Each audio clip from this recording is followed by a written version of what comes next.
Killer Fate. She looked familiar. Of course, I had seen the picture, had memorized it in fact. When you are charged with killing someone, you have to know what they look like. Let's go back a little bit. I am Terry Harvison, but that is just my name. I am a security guard at Maryville Auto Parts, a manufacturing company in the middle of Tennessee, but that is just my occupation. I am also ex-military that trained as a sniper with the 82nd Airborne and had seen action in a couple of places that I am forbidden to mention. After returning to the States, I left the military and moved here. I started out working on the line, but when they posted an announcement for a security guard, I figured that my military experience would come in handy. The job doesn't pay much, but I don't need much. My apartment is dirt cheap and looks like it, my food needs are basic, and the company provides insurance. Plus, I get a little extra from the Army for a disability that they said I had. Who was I to argue? I say I didn't need much, but let me clarify that. As stated, I didn't need much, but my ex-wife, Jennifer, and 3-year-old son, Aaron, did. They needed more than I was able to provide. They lived about 20 miles from me, obviously one reason that I ended up here after getting out the Army. Their need and my inability to satisfy it contributed to my desperation and willingness to listen to a fellow security guard when he approached me about a gig that might fit my particular, and hard-to-find, skill set.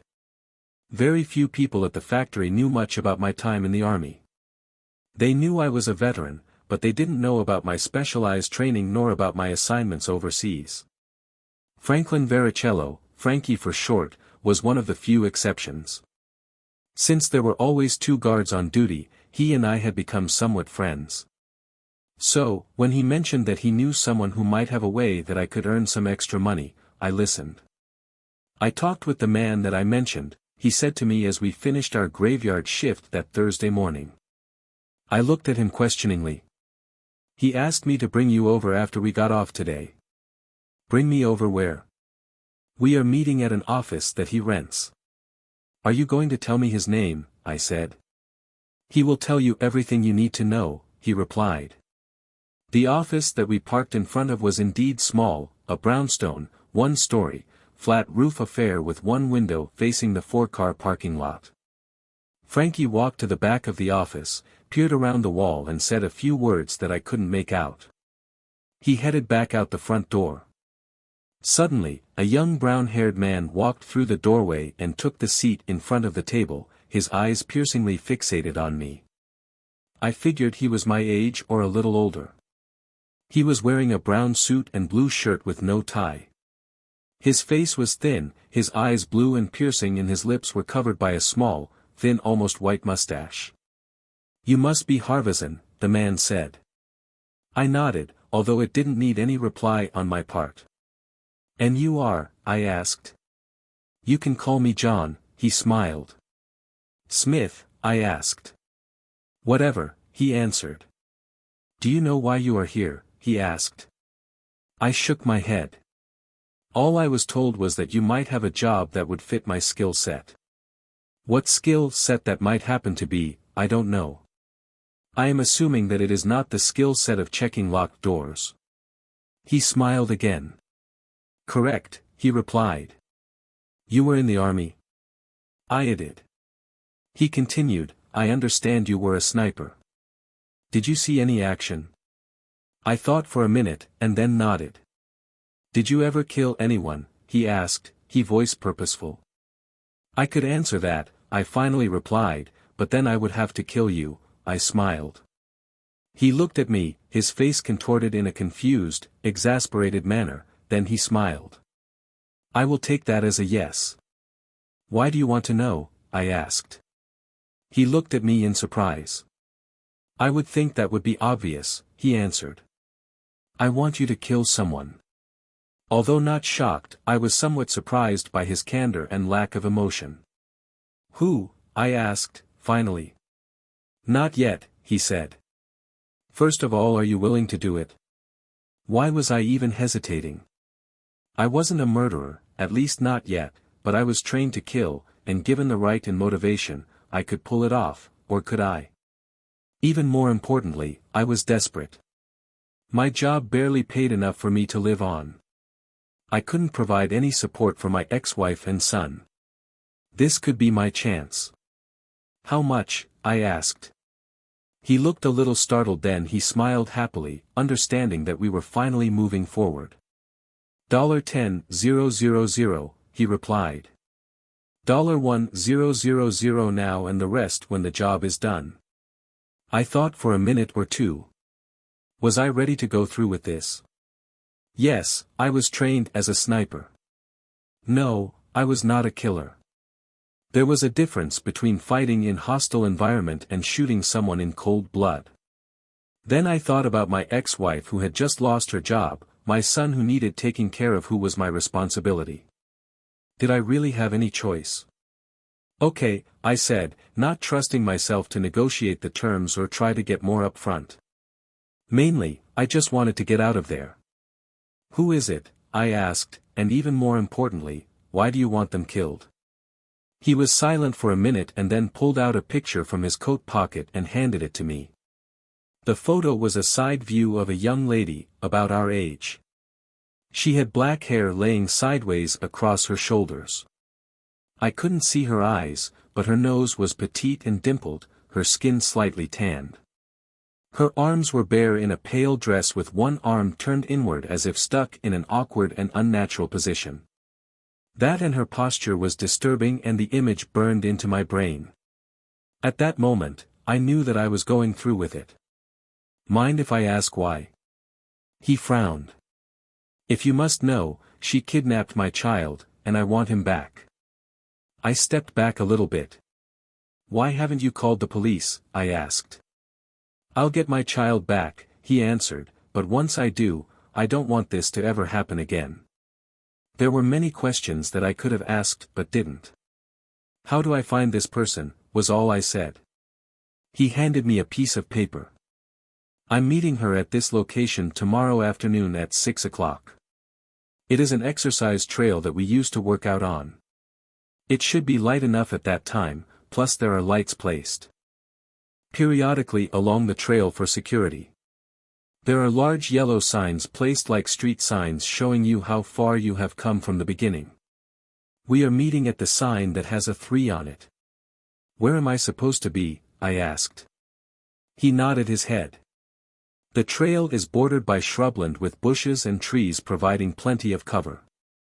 Once you find the sign, there should be plenty of places for you to hang out and wait. Get there at least a half hour early. He had this planned out, I thought. He even knew my schedule. My shift didn't start at the factory until 8, so I could take care of the job and be at work in plenty of time.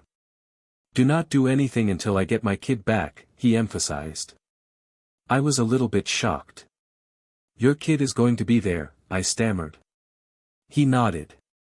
Don't worry about him, I will take care of him, he said. He looked at me strangely. Don't mess this up. It has to be done, tomorrow night. What about witnesses, other people who might be on the trail? I asked, finally thinking like a hitman. That won't be a problem. That place is always empty by 5 in the afternoon. It isn't in the best part of town. He finished by handing me an envelope. The rest will be delivered after the job is done, he said. I don't expect to see you again. I nodded and walked out the door. What did he want? Frankie asked when I made it back to the car. Assuming that Frankie didn't know anything, and definitely not going to be the one to tell him, I replied, nothing much, just a little favor. After I left my work the following morning, I went back to my apartment, again tried unsuccessfully to sleep and watched the clock tick through the hours. At 4:30, I gathered up a duffel bag where I kept my only gun, a hunting rifle with scope for seeing far off. Ever since I returned from my military stint, I had not been hunting nor had I fired a gun. This would be the first time in a long time. It took almost 30 minutes for me to drive to the address that I had been given. The trail was named MacArthur's Running Trail, no doubt after some local politician, and was located off the main roads in a small suburban neighborhood with 1950s houses and 2-lane roads. I parked at the edge of church parking lot, hopefully far away from any security cameras that might exist, and walked across 2 roads carrying a green army duffel bag over my shoulder. If anyone did notice me, they might see the duffel bag, but most likely not my face. I walked away from the main entrance and instead, walked down an hobbled sidewalk until I estimated I was getting close to the area of the park I was expected to be at. I made my way up the slanted mounds that led into trees, bushes, and hole-filled grass. Finding a relatively flat spot that provided boxwoods, tree trunks, and foot-long weeds for cover and support, as well as a straight line of sight to where the target would be, I brought my hunting rifle out of the duffel bag, attached the scope, and lay down on the ground. There was movement on the path. Looking through the scope for clarity, I could see the woman in the picture walking from the direction of the entrance. She was not alone, as a young boy followed her, holding tightly to her left hand. It took that sight for me to finally figure it out. This was not a kidnapper, this was a wife or ex-wife. The only crime here was a custody dispute. I wasn't hired to right a wrong, I was hired to commit one. I held the rifle up to my shoulder, the scope in front of my right eye giving me a perfect view of the mark. She looked exactly like I had anticipated that she would like. The picture was a perfect image. Could I really do it? I asked myself. I had no answer as John came into view. Dressed much more casually than I had seen him yesterday, he wore blue jeans, a knit shirt, and a blue and white baseball cap. He stopped so as not to get too close to her, whether for his safety given what I was hired to do, or because he couldn't stand to get too near her for personal reasons, I wasn't sure. As he approached, he would periodically cast his eyes toward the bushes, obviously wondering if I was actually on hand. I looked through the scope, not at her but at him, curious as to what would happen next. I could see him speaking and her replying, but I was too far away to make out any words. I swung my rifle from side to side to check for anyone else in sight but saw no one. I slowly lay the rifle back down, supported by my hands and shoulder, the scope zeroed in on the scene at hand. She let go of the boy's hand and watched as the boy slowly stumbled toward John. The man grabbed him and held him tight before letting the boy back down on the ground. Suddenly, he started shouting, causing her to look at him startled and somewhat fearful. Although I couldn't hear what he was saying, it didn't matter. I knew the message that was coming out of his mouth was not meant for her but for me. She looked around as if expecting someone else to show up, however, no one did. I pulled the rifle closer to my body, closed my left eye, and peered through the scope, but I still didn't fire. He stopped shouting, and throwing the boy to the ground he pulled a pistol out of the back of his pants. He pointed the gun at the woman and an explosion sounded. I looked at him as he fell to the ground, the pistol flying up in the air. The explosion wasn't from his gun, it was from mine. I had done what I came to do. The woman in the picture had looked familiar, and when I saw in person, it only confirmed what I believed to be true. She didn't look familiar, she was familiar. I not only knew her, I used to be in love with her. Used to be, maybe that was the wrong tense. Her name was Victoria, last name to be determined. She grew up 3 houses down from me.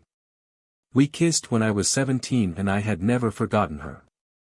Yes, that was 15 years ago, yes people change, yes memories fade.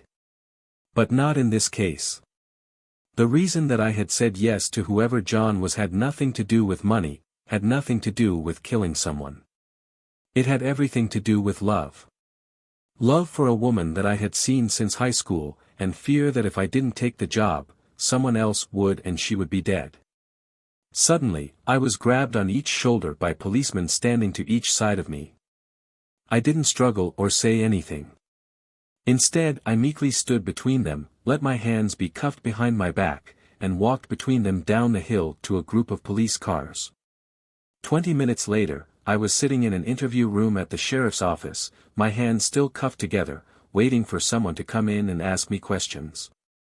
2 hours later, I was still waiting when the door opened and a man, about twice my age, with gray hair, a white mustache, slightly wrinkled skin and eyes that gave nothing away entered.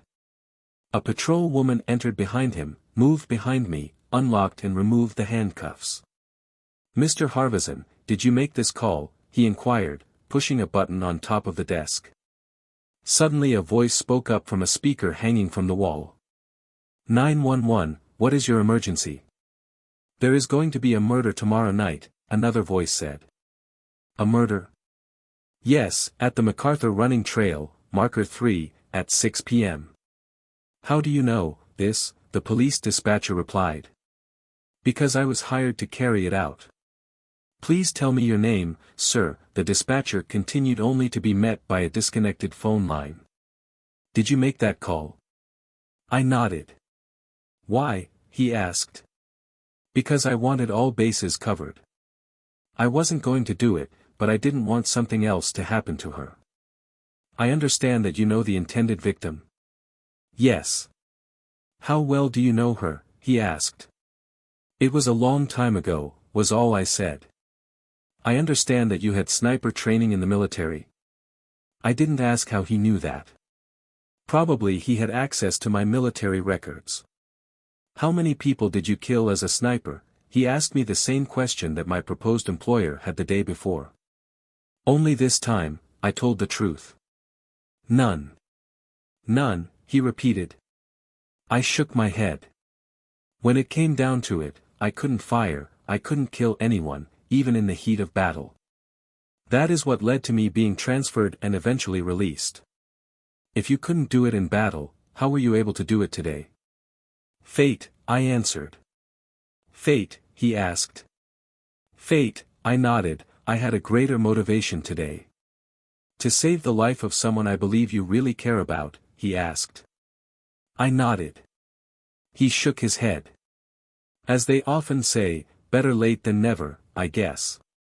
"I will need a statement from you," he finished after a minute, "but as far as we are concerned, this was self-defense, an act meant to save the life of an innocent victim. You can go." Surprised, exhilarated, and suddenly exhausted, I nodded and stood up to walk out the door. Waiting in the hallway was Vicky and her young son. "Terry," she stood up, her mouth open, her eyes tearing at the sight of me. "When they told me it was you, I couldn't believe it. I had to protect you," I said. Suddenly she was in my arms. "Thank you so much," she cried. I was crying as well. "Better late than never," I mumbled, and I wasn't talking about the gunshot.